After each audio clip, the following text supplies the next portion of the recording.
नमस्कार। आता आपण विरार पश्चिमेला उपस्थित आहोत। गेल्या 15 वर्षापासून सतत नित्य नियमाने होणारी विरार रन यंदाच्या वर्षी देखील आनंदात उत्साहात पार पडलेली आहे। जवळपास 5000हून अधिक स्पर्धकांनी या ठिकाणी सहभाग घेतला होता। तर यंदाच्या वर्षी हे महिलांसाठी विशेष वर्ष आहे, कारण या वर्षी महिलांसाठी फन रन यामध्ये वॉकथॉन जे आहे ते आयोजित करण्यात आली होती। आपण माझ्या मागे पाहू शकता, या वॉकथॉनचं जे आहे ते बक्षीस वितरण यावेळेस सुरू आहे। यावेळेस 10 किलोमीटर, 1.5 किलोमीटर, 3 किलोमीटरच्या स्पर्धा दरवर्षीप्रमाणे आयोजित करण्यात आल्या होत्या आणि फन रन ज्या आहेत त्या लहान मुलांसाठी देखील होत्या आणि पुरुष मंडळींसाठी देखील आयोजित करण्यात आल्या होत्या। यामध्ये स्क्विड गेम सारखा एक सुप्रसिद्ध असा खेळ खेळण्यात आला, ज्यामध्ये मुलांनी आनंदाने भाग घेतला आणि विजेते ठरलेले आहेत। गेल्या महिन्याभरापासून स्क्विड गेमची तयारी वसई विरारच्या विविध ठिकाणी होत होती आणि या खेळांमधून जे जिंकून आले होते त्यांची या ठिकाणी स्पर्धा जी आहे ती संपन्न झाली। त्याचबरोबर वॉकेथॉन मध्ये महिलांनी विविध वेशभूषा करून विविध संदेश दिले होते। Say no to drugs, say no to depression, निसर्गाचा समतोल, स्त्री भ्रूण हत्या, याचबरोबर विविध संदेश जसं बळीराजाची आत्महत्या, त्याचबरोबर मासिक पाळीला घेऊन जे विशेष संदेश होते, त्याचबरोबर धर्मांना घेऊन विशेष संदेश होते ते या ठिकाणी देण्यात आले आणि अतिशय उत्साहात हा कार्यक्रम 5 तासांपर्यंत सुरू आहे। त्याचबरोबर नागरिकांनी अजूनही गर्दी या ठिकाणी करून ठेवलेली आहे। विजेता जे आहेत ते घोषित झालेले आहेत।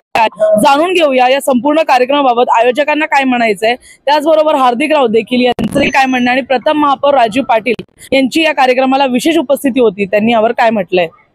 आपण बघत असाल की वसई विरार हे एक खेळाचं वेगळं समीकरण वसई विरारमध्ये झालेलं आहे आणि त्यात विरारमधील या यशवंत नगर हे जे कॉम्प्लेक्स आहे हे एक प्रकारचं स्पोर्ट्स कॉम्प्लेक्सच बनलं गेलेलं आहे।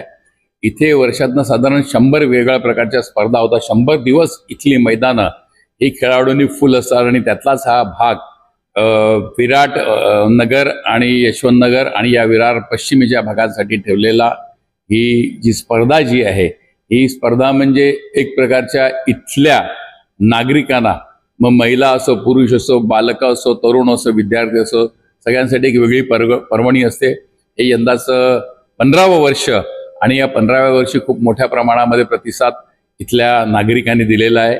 एक चांगला धावण्याचा कार्यक्रम हा लोकांपर्यंत दिलेला आहे। या धावण्याच्या या स्पर्धांमुळे लोकांना एकत्र येणं, एक वेगळे इव्हेंट तयार झालेले आहेत। आपण बघता की मुलं असो किंवा प्रौढ असो, सगळेजण जे मोबाईलच्या चक्करमध्ये गुंतलेले आहेत त्यांना दूर करण्यासाठी म्हणून अशा प्रकारचे वेगवेगळे उपक्रम आम्ही नेहमीच हाती घेतो। याला एक चांगलं यश आलेलं आहे आणि यामध्ये जे स्पर्धक जे होते हे स्पर्धक आपल्या कुटुंबासह, आपल्या फॅमिलीसह आलेले होते। वेगवेगळ्या प्रकार, वेगवेगळे इव्हेंट इथे स्पर्धकांनी भाग घेतला आणि स्पर्धा यशस्वी केली।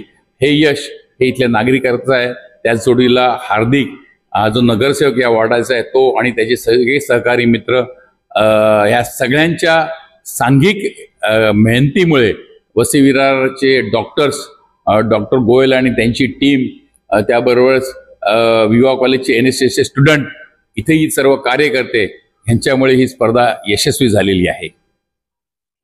नाविन्यपूर्ण असं तुम्ही सर्व बघितलंय। वॉकथॉन मध्ये महिलांचा सहभाग, एक 2500च्या वर स्पर्धक, प्रथम महापौर राजीवजी पाटील, जितूबाई शहा, अजीवजी पाटील, डॉक्टर वसंत मांगेला, डॉक्टर बारोट, डॉक्टर देसाई या सर्वांची उपस्थिती आणि या उपस्थितीमध्ये झालेला हा कार्यक्रम। काही दिग्गजांची नावं घ्यायची राहिली असतील, रीटाबेन असतील, आमच्या इतरही आजी माजी नगरसेवक नयनभाई शाह, आणि स्पर्धकांमध्ये उत्साह जो आहे तो त्यांच्या एनर्जी लेवलला आम्ही मॅच केलं आणि त्या मॅच केलेल्या एनर्जी लेवलमुळे आम्ही इथपर्यंत पोहोचलो। आजच्या कार्यक्रमामध्ये विजेत्यांचा आपण शुभेच्छा देऊया आणि जे जिंकलेले नाहीत त्यांना पुढे त्यांनी सहभाग घेतला म्हणून कोणतरी जिंकलेला आहे तर त्यांना शुभेच्छा देतो। 16 मार्चला होणाऱ्या महिला दिनाच्या कार्यक्रमाचा औचित्य साधून आम्ही एक अजून स्पर्धा घेतलेली आहे, त्याचा आपण बक्षीस समारंभ तिथे करणार आहोत। तर आपल्याला विनंती करतो की आपण जास्तीत जास्त महिलांपर्यंत हे पोहोचवायचं आहे आणि विराट फाउंडेशन विरार हे आपल्या इंस्टाग्राम पेजला आपण लाईक करायचं आहे। धन्यवाद। तुम्ही नेहमी स्पोर्ट्स साठी खूप अग्रेसर असता, तुम्ही स्वतः इतके फिट आहात, काय सांगाल, काय संदेश द्याल, कारण बऱ्याचदा मॅरेथॉन मध्ये फक्त सहभाग घेणं पुरेसं नाहीये, त्यामध्ये कसं आपण सातत्य ठेवू शकतो, त्याबद्दल काय सांगाल। आयुष्य हे जिंकण्याची काही स्पर्धा नाहीये, आयुष्य हे तुम्हाला पुढे नेण्याची एक टास्क आहे। तो टास्क तुम्हाला कंप्लीट करायचा आहे। जिंकण्यासाठी खेळू नका, तुम्ही तुमचा परफॉर्मन्स बेटर करण्यासाठी खेळा. आज कधीतरी तुम्ही एखादी परीक्षा नापास झाले म्हणून दुसरी परीक्षा हरणार आहेत असं नाहीये.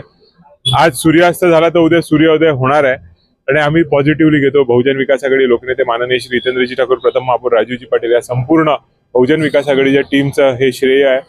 आणि यशस्वी होण्यासाठी एक पूर्ण खंबीर माणूस पाठीशी असतो, तसे आमचे अजूभाई आमच्या पाठीशी कायम राहिले. त्यामुळे आम्ही 15 वर्ष हे खंबीरपणे आमचा जो पाठीराखा होता त्यामुळे आम्ही इथपर्यंत पोहोचू शकलो आणि पुढेही त्यांच्या आशीर्वादाने जात राहू. 9 मार्च हा त्यांचा जन्मदिवस आहे. त्या जन्मदिवशी पण आम्ही एक नाविन्यपूर्ण कार्यक्रम आणण्याचा प्रयत्न करतोय. तुमच्या माध्यमातून आम्ही तो नक्की लोकांपर्यंत आणू. धन्यवाद. सहभाग घेतला, एवढं चांगलं अटायर केलंय, का केलंय, काय संदेश होता? आजचं जी वॉकेथॉन होती ते आमच्या महिलांसाठी एक संदेश, म्हणजे महिलांना वेगळ्या प्रकारचे संदेश द्यायचे होते. ते आम्ही म्हणजे त्यांच्याकडून आम्हाला 4 संदेश दिले होते आणि आम्ही आमचा एक संदेश केला होता. महिला भ्रूण हत्या, परत प्रदूषण, आणि आम्ही आमचा एक संदेश तयार केला होता की शेतकरी आत्महत्या एक चिंतन. आताच्या ह्याच्यामध्ये शेतकरी आत्महत्या खूप चालल्या आहेत, त्याच्यामध्ये त्यांना त्यांच्या ज्या सुविधा आहेत त्यांना मिळत नसल्यामुळे ते लोक आत्महत्या करत आहेत. याच्यावरती आमचा हा एक संदेश होता. काय सांगाल, हे अटायर करण्याचं का डोक्यात आलं? हे अटायर आम्ही यासाठी केलेलं, एक वेगळा काहीतरी संदेश देण्यासाठी, आणि पारंपरिक होता आणि त्या पारंपरिक ह्याच्यामधूनच आम्ही हा अटायर केला होता. आणि याच्यामधून प्रत्येक विषयाचं, जसं आताच्या ह्याच्यामध्ये एक एक विषय खूप त्या विषयाचं खूप गांभीर्य आहे आणि ते सगळे गांभीर्य आम्ही दाखवलं. जसं प्रदूषण असून दे, शेतकरी आत्महत्या असून दे, किंवा महिला सबलीकरण असून दे, हे सगळं त्याच्यात दाखवलेलं आहे.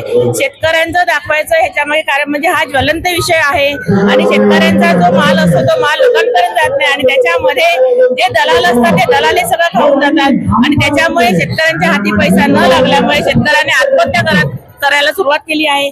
आणि त्यासाठी ते आम्ही दाखवलं होतं. त्यासाठी माझं एवढंच म्हणणं आहे की शेतकऱ्यांचा जो माल आहे तो तुम्ही सगळ्यांनी विकत घ्या आणि शेतकऱ्यांना त्यांचा पैसा मिळवून द्या.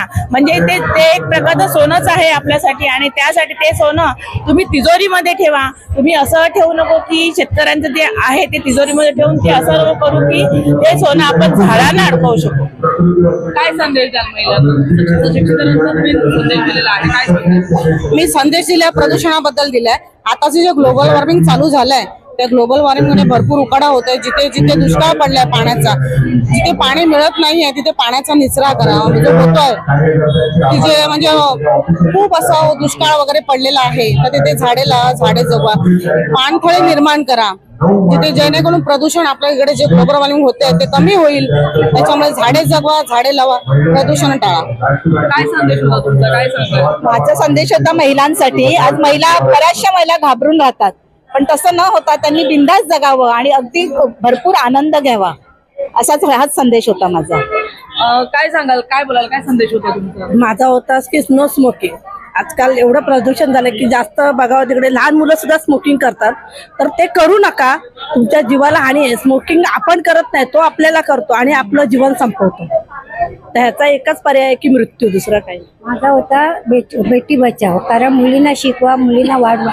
आणि आता आजकाल मुलींवर बलात्कार होतात, शिवाय हुंडाबळी होतो. त्याच्यावर कुठेतरी आपल्याला आळा घालण्यासाठी आपण ते बेटी बचाव करायला पाहिजे.